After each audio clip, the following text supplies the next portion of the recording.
सिंधू संस्कृती ही भारताची मूळ संस्कृती. या अतिप्राचीन आणि प्रगत संस्कृतीने जगात नावलौकिक मिळवला होता. सिंधू संस्कृतीत प्रत्येकाला विकासाची संधी होती. सिंधू संस्कृतीत सर्व भारतीय सुखासमाधानाने जगत होते. बहुजन समाज राहत असलेल्या सिंधू संस्कृतीत समतावादी समाजव्यवस्था होती. इसवी सन 3250 वर्षापूर्वी युरेशियातून आलेल्या युरेशियनांनी म्हणजेच आर्यांनी भारतावर आक्रमण केले. या आक्रमणाने सिंधू संस्कृती नष्ट झाली व वैदिक संस्कृती, जिला आपण आज हिंदू संस्कृती म्हणतो, तिची निर्मिती आर्यांनी केली. वैदिक हिंदू संस्कृतीने ब्राह्मण, क्षत्रिय, वैश्य आणि शूद्र या 4 वर्ण राज्यव्यवस्थेची निर्मिती केली. त्या काळात या 4 वर्ण व्यवस्थेप्रमाणे कामे करण्याची या 4 वर्णांना सक्ती होती. ऋग्वेदाने, भगवद्गीतेने या 4 वर्ण व्यवस्थेचाच पुरस्कार केला. त्यानंतर इसवी सनापूर्वी सुमारे 400 वर्षापूर्वी लिहिलेल्या मनुस्मृती या धार्मिक ग्रंथानेही या 4 वर्ण व्यवस्थेचाच पुरस्कार केला. मनुस्मृती ग्रंथात वेद, उपनिषदांसारखे ग्रंथ वाचण्याचा, ग्रंथ लिहिण्याचा, ऐकण्याचा, बोलण्याचा, संपत्ती साठवण्याचा अधिकार फक्त ब्राह्मणांना दिला आहे. क्षत्रियांना शस्त्र धारण करण्याचा अधिकार दिला आहे. समुद्र मार्गाने प्रवास अथवा व्यापार करण्यास सर्वांना बंदी घातलेली आहे. मनुस्मृती ग्रंथात वैश्य समाजातील लोकांनी व्यापार, उदीम, शेती करावी असे बंधन घातलेले आहे. मनुस्मृती या धार्मिक ग्रंथाने घातलेल्या सर्व बंद्या बहुजन प्रतिपालक छत्रपती शिवाजी महाराज या द्रष्ट्या युगपुरुषाने पहिल्यांदा मोडीत काढल्या आणि भारतात एक नवा इतिहास घडवला. छत्रपती शिवाजी महाराजांनी 6 जून 1674ला राज्याभिषेक करून मराठी स्वराज्य स्थापन केलं. धर्मनिरपेक्ष लोकशाहीची संकल्पना अंमलात आणली. छत्रपती शिवाजी महाराजांचे मराठी स्वराज्य म्हणजे इथल्या मातीशी इमान राखणाऱ्यांचं राज्य होतं. ते कोणत्याही धर्मशास्त्रानुसार चालणारं राज्य नव्हतं, तर राज्याच्या धर्मानुसार चालणारं राज्य होतं. छत्रपतींनी ग्रामीण अर्थव्यवस्थेचा कणा असलेले आलुतेदार म्हणजेच शेतकऱ्यांवर आणि 18 पगड जातीतील लोकांवर अवलंबून असलेल्या 12 बलुतेदारांना सवलती दिल्या, संरक्षण दिलं आणि गावाचा गावगाडा सुरळीत केला. गावाला स्वयंपूर्ण केलं. गरीब शेतकऱ्याला कसायला जमीन दिली. स्वराज्याच्या खजिन्यातून नांगर, बी बियाणं, गुरंढोरं दिली. शेतकरी सुखी झाला तरच शेतकऱ्यांवर 18 पगड जातीतील लोकांवर अवलंबून असलेला 12 बलुतेदार सुखी होईल. गावाचा गावगाडा सुरळीत चालेल. स्वराज्यातील रयत सुखी होईल हे छत्रपतींनी ओळखलं होतं. स्वराज्यातील रयतेचे भरण पोषण, सकस विचार, विशुद्ध आचार, नैतिकता आणि नव्याने भरारी घेणाऱ्या कर्तृत्ववान तरुणांवर होत असते हे छत्रपती शिवाजी राजांनी ओळखलं होतं. म्हणूनच छत्रपती शिवाजी महाराजांनी राज्यकारभार करताना एखाद्या धर्माचा अथवा जातीचा पुरस्कार केला नाही. हिंदू धर्मशास्त्रातील अनिष्ट बंधने झुगारून छत्रपती शिवाजी महाराजांनी आपल्या सैन्यात सर्व जाती धर्मातील 18 पगड जातीतील शूरांना आणि वीरांना सामील करून घेतले होते.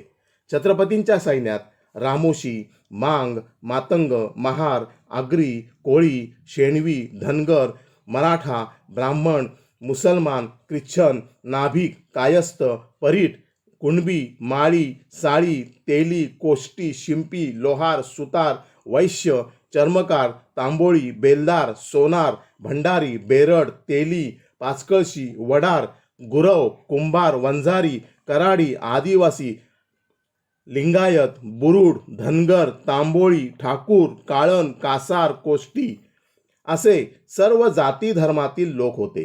छत्रपती शिवाजी महाराजांनी स्वराज्यात 18 पगड जातीतील लोकांना स्वकर्तृत्व गाजविण्याची संधी दिली होती. त्यात वैश्य समाजातील लोकांनी व्यापार उदीम करून छत्रपती शिवाजी महाराजांच्या मराठी स्वराज्यासाठी मोठे योगदान दिले होते. शिवकालीन परमानंद लिखित शिवभारत या ग्रंथातही तसा उल्लेख आहे. छत्रपती शिवाजी महाराजांच्या मराठी स्वराज्यात म्हणजे शिवशाहीत जीवनोपयोगी वस्तू व इतर साहित्यांचा व्यापार वैश्य व्यापारी करीत. छत्रपती शिवाजी महाराजांचे व्यापार व्यवसायाला उत्तेजन देण्याचे धोरण होते. लोककल्याणाच्या दृष्टीने व्यापार व वृद्धी जेवढी आवश्यक होती तेवढीच स्वराज्याच्या खजिन्याच्या वृद्धीसाठी आवश्यक होती. स्वराज्य व्यवहारात व्यापाराचे असलेले हे महत्त्व लक्षात घेऊन छत्रपती शिवाजी महाराजांनी दिलेल्या आज्ञापत्रातील धोरण हे व्यापारास उत्तेजन आणि प्रोत्साहन देणारे असे होते. व्यापाराला प्रोत्साहन देण्यासाठी छत्रपतींनी बाजारपेठा उभारल्या.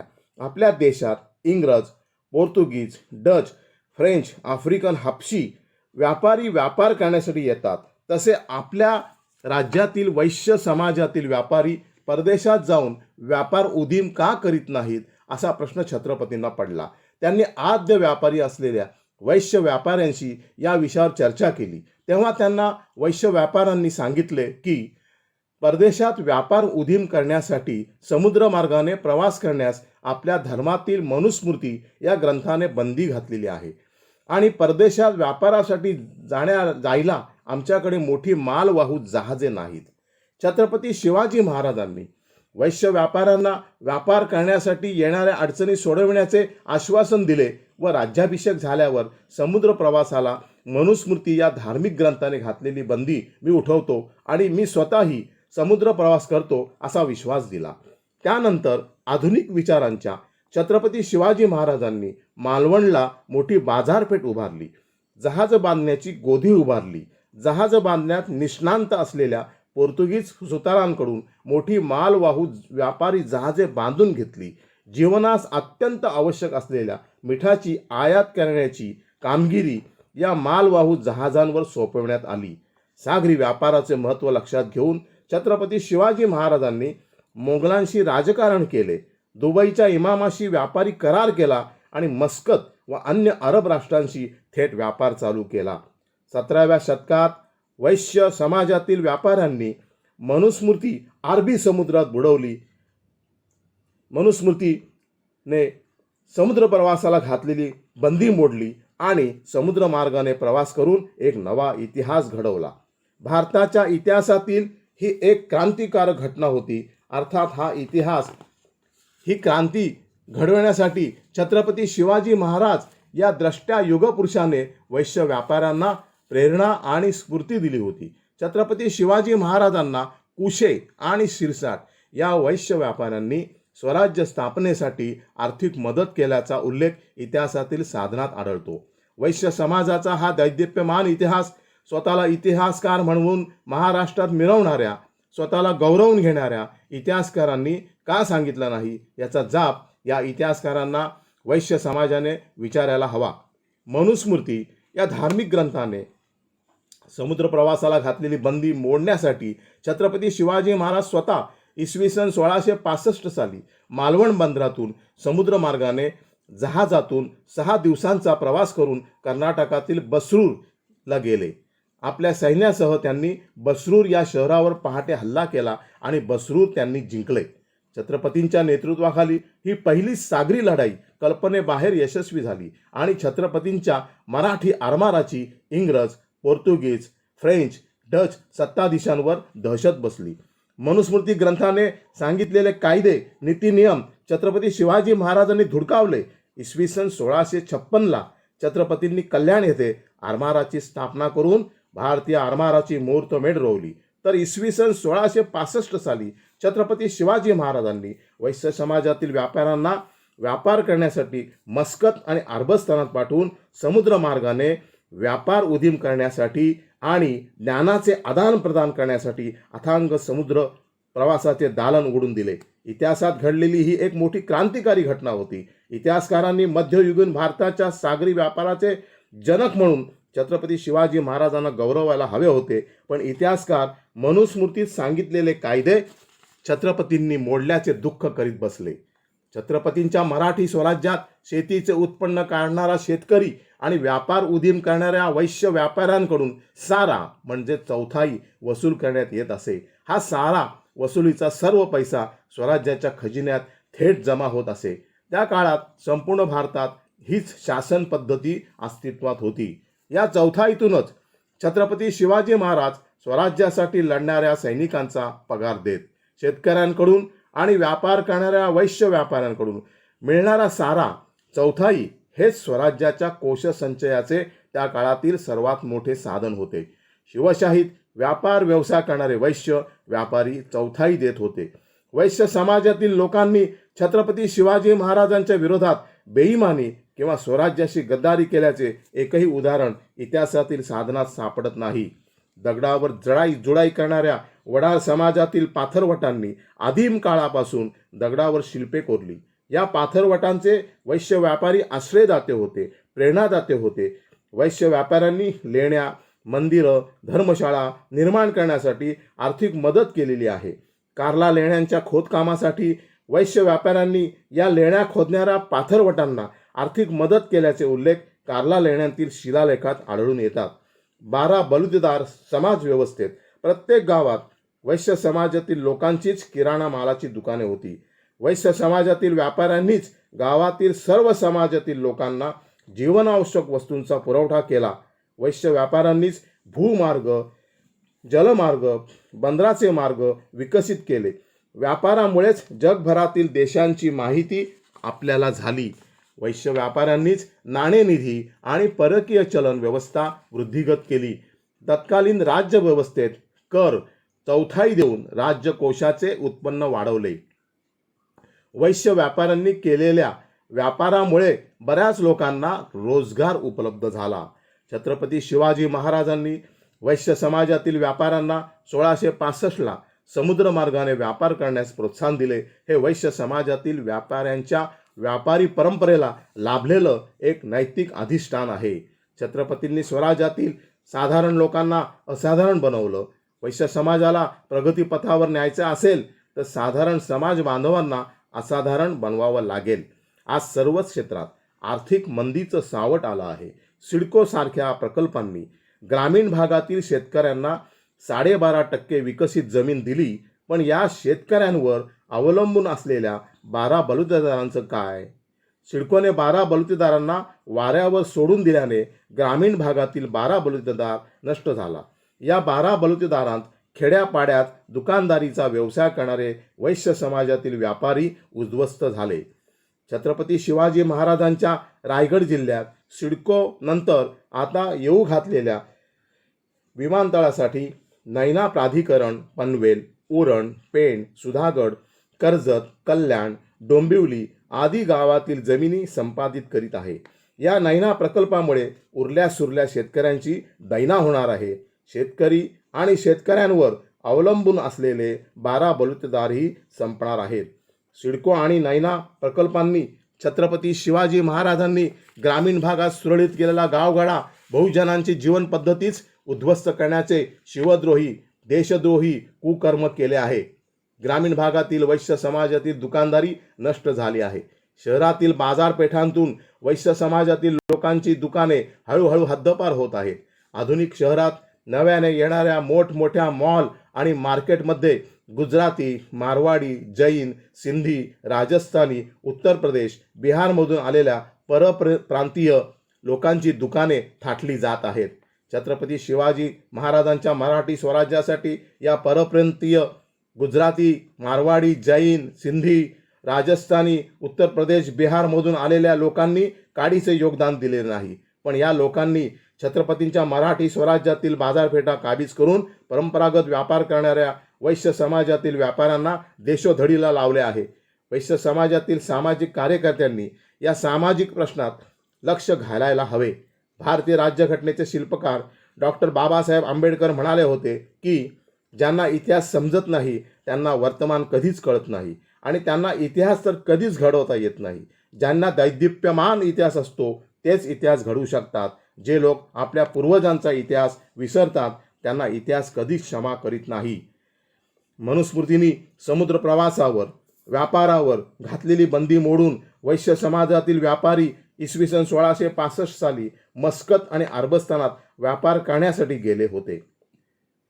शिवकाळात महाराष्ट्रातील वैश्य समाजातील आद्य व्यापारीच व्यापार करीत होते.